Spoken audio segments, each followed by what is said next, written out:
서울 천호동 주택가에서 10살 소년을 흉기로 위협한 30대 여성이 경찰에 붙잡혔습니다. 알고 보니 여성은 소년의 친엄마였으며 아이를 학대한 것도 처음이 아니었습니다. 아동학대 혐의로 처벌까지 받았던 여성이 또다시 아들을 학대하게 된 이유를 파헤쳐봅니다. 네, 30대 여성이 10살 소년을 흉기로 위협했다가 경찰에 붙잡혔습니다. 무엇보다도 어머니가 아들을 대상으로 이런 범행을 저질렀다는 것, 이것이 충격적인데요. 김 기자, 어떤 일이 벌어진 겁니까?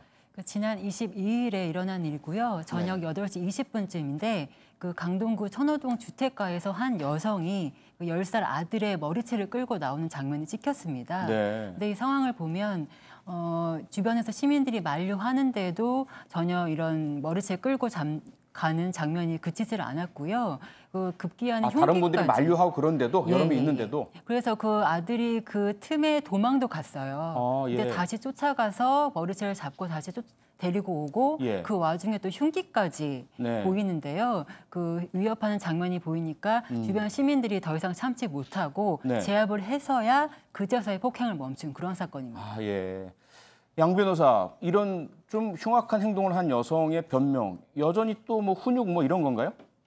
아들이 폭력적이었답니다. 아들이? 그러니까 평소에도 말을 듣지 않고 뭐 욕설도 하고 엄마한테도 이렇게 좀 함부로 대하고 집안에 물건까지 부쉈다라고 하는데 경찰에서 조사를 한 경찰관 분의 얘기로는 사춘기가 왔는데 통제가 좀 어려웠던 것 같다. 아니 10살 아들이 얼마나 그렇다고 도대체 이게 그러니까 뭐 흔히 하는 말로 이성을 잃었던 거 아니냐라는 식의 어떤 조사 1차 조사 결과 그렇게 얘기를 하시는데 그래서 뭐 본인도 심정적으로는 뭐 같이 극단적인 선택을 하는 게 낫겠다라는 심정으로 흉기를 들었다 이런 얘기를 하는데 이 부분이 저는 조금 납득지가 않은 게요. 이게 주변에 보도된 내용들을 보면 이전에도 이 아들에 대한 어떤 학대 행위들이 이웃 주민들은 그렇게 또 주장을 하고 있거든요. 바로 그 점인데요, 김 기자. 그 전에도 유사한 행동이 있었다면서요? 지금 약간 말씀드리고 싶은 게 이웃들의 증언은 굉장히 달라요. 그러니까 아들이 폭력적이었느냐라는 부분보다는 이 아이가 정말 불쌍하게 자랐다.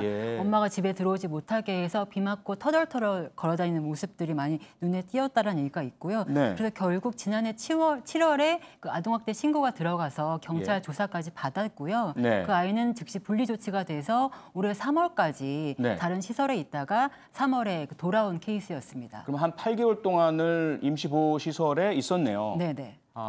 그렇다면 양 변호사, 이미 이 어머니는 위험하다. 아동학대 전력도 있고 함께 있으면 또다시 학대가 일어날 수 있겠구나라는 것들이 알려져 있는 상태였는데 그렇다면 아동보호 전문기관 혹은 경찰이 예방 조치를 하고 있었어야 되는 거 아닌가요? 하고 있었다라는 거예요. 근데 이 부분이 두 개가 먼저 문제가 되는데 첫 번째로는 8개월 만이라고 했지만 3월에 집으로 돌려보낸 조치가 과연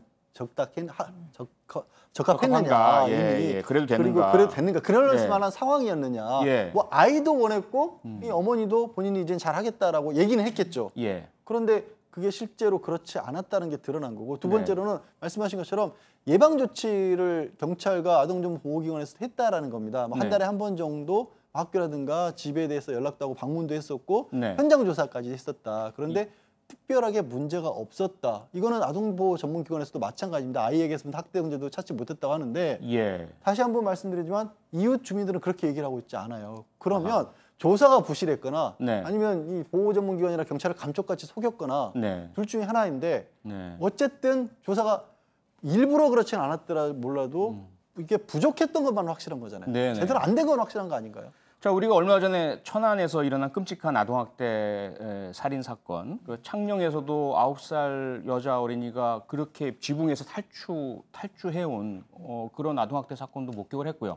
모두가 다 알려져 있었던 그런 사건이었잖아요. 그런데 경찰도 아동보호 전문기관도 대책을 세우지 못하고 있었던 일이 계속 반복되고 있어요. 여기에 또 하나가 사실 이런 문제를 막고자 이 아동행복 지원 시스템이라고 혹시라도 학교 안 보내거나 또는 예방접종을 안 하거나 어린이집에서 문제가 생기거나 이런 빅데이터를 수집해서 위험하면 현장 방문해서 조사하도록 하는 시스템까지 갖춰져 있거든요. 이게 도대체 작동하지 않고 있다는 거 아닙니까? 김 기자, 문제가 뭐라고 보세요? 그러니까 우리나라가 사실은 모든 체계를 다 가지고 있습니다. 말씀하신 것처럼. 모든 체계 형식적으로는 다 돼 있죠. 네, 예. 저희가 다 그 체계만큼 이래서 조기 발견 체계 있고요. 네. 그다음에 아동학대가 이 발견했을 경우에 이걸 뭐 즉시 분리한다든지 그런 조치도 다 있고요. 그다음에 가정으로 돌려보냈을 경우에는 사후 지원 체계 다 있습니다. 근데 문제는 이게 다 구멍이 숭숭숭숭 뚫려 있다는 점이에요. 특히 그 아이를 일시분리했다가 다시 가정으로 돌려보냈을 때가 가장 문제가 되는데 그때 사실은 사후 모니터링도 제대로 안 되거니와 이 아동학대 가해 부모들의 가장 큰 특징이 훈육과 학대를 구별하지 못한다는 거거든요. 그렇죠. 훈육을 빌미로 학대를 맞습니다. 하죠. 그래서 자기의 어떤 이런 일들이 자기의 가해 행동이 이게 범죄라는 사실 자체를 인정하지 못하는 상태에서 이분한테 무슨 부모 교육을 시키고 아니면 상담을 여러 번 받게 해도 이런 인식 자체가 바뀌지 않는 상황이라서 어떻게 하면 이런 상황을 그냥 모면할까 그리고 어떻게 하면 속일까 이런 식으로 흐르기 쉽기 때문에 결국은 아동학대가 계속 반복이 되는 겁니다. 그러니까요. 그래서 어쨌든 경찰의 아동학대 관련 전문성을 향상시키든지 아니면 반대로 아동보호 전문기관의 권한을 강화시켜 주든지 대책이 필요하다는 얘기가 벌써 수년째 반복되고 있는데 꼭 이루어져야 될 것 같습니다. 반면에 처벌 부분은 어떤가요? 이미 작년에 있었던 아동학대도 솜방망이 처벌이었던 것 같고요. 처벌이고요. 이번은 어떻게 예상하세요? 글쎄요. 이번의 경우에도 정말 끔찍한 일이 벌어질 뻔했죠. 네, 그러게요. 제가 몇 번에 강조를 했냐면 아실 겁니다. 그런 일이 실제로 다행히 벌어지지 않았는데 그렇습니다. 그 벌어지지 않았던 이유 때문에 또 형사처벌이 굉장히 약하게 이루어질 가능성이 굉장히 높다라는 거죠. 아동학대 같은 경우에 통계를 어디서 잡느냐에 따라서 달라지긴 하지만 뭐 아동복지부에서 이 잡은 통계를 보면 신고는 3만 건, 4만 건 이렇게 잡힙니다. 지난해 같은 경우 기준이. 근데 실제 법원까지 가서 재판받은 건 한 300건이 못 미치고요. 그렇습니다. 그중에서 형사처벌이 실형까지 나온 경우는 또 한 20% 정도입니다. 그러면 몇만 건이 신고가 들어가도 처벌은 그야말로 정말 극소수가 이르는 겁니다. 그 원인 중에 하나가 처벌이 뭐 다 능사가 아니지만 근본적으로 처벌도 약하고 아까 말했던 것처럼 시스템을 만들어 놓고 시스템이 제대로 작동도 안 하니까 양쪽에서 다 구멍이 뚫린 거예요. 그렇습니다. 그래서 최근 정부가 훈육을 빙자한 아동학대를 근절하겠다 이러면서 이제 대책을 내놨습니다. 그 대책이 과연 실효성이 있을까? 이게 문제잖아요. 바로 그냥 대책 내놓는 거야 누구나 할 수 있지만 이게 실제로 작동할 수 있는 것이어야 될 텐데 어떻게 보세요?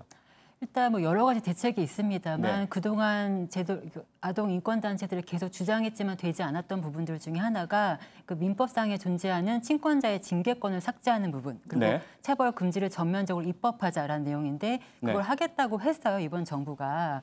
그래서 이 부분이 사실은 법무부에서 지금 검토 중으로 알려져 있는데 제가 좀 꼭 말씀을 드리고 싶은 부분이 지금 법무부가 말로는 징계권을 삭제하겠다고 하면서 사실은 민법 어떤 다른 조항에는 훈육이라는 표현을 넣는 부분을 검토하고 있다고 합니다. 근데 이 부분이 사실은 훈육이란 말을 넣는 순간 사실 가해자들은 이걸 이것도 아니고 저것도 아니고 징계권 없애고 훈육권 넣고 이건 아니죠. 그 부분이 꼭 지적돼야 하지 않을까 싶습니다. 네, 우리나라에선 훈육의 방식으로 부모의 자녀 체벌이 필요하다라는 잘못된 인식이 여전히 강하게 남아있는 것 같습니다.